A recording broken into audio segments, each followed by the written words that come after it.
कल बात कर लेना। कल तक उसका गुस्सा ठंडा हो जाएगा और फिर दादा और उमा जी भी उसे समझा ही देंगे।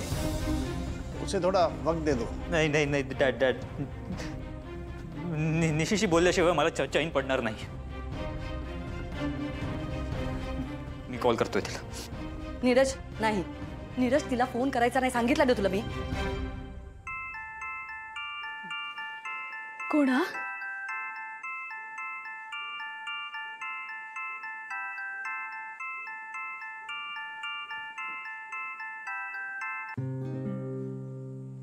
बोला नीरजराव।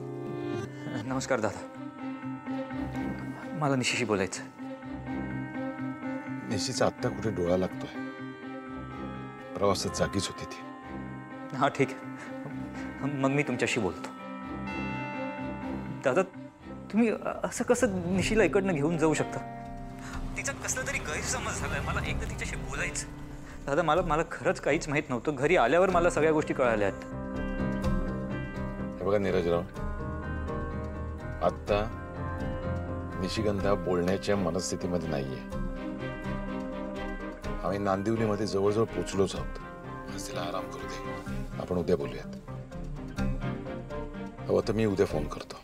पण दादा मला समजू तरी द्या की ती कसला राग धरून बसली आहे एवढा। म्हणजे माझं एवढं काय चुकलंय की तिला माझ्याशी बोलायची इच्छा होत नाही निशीला?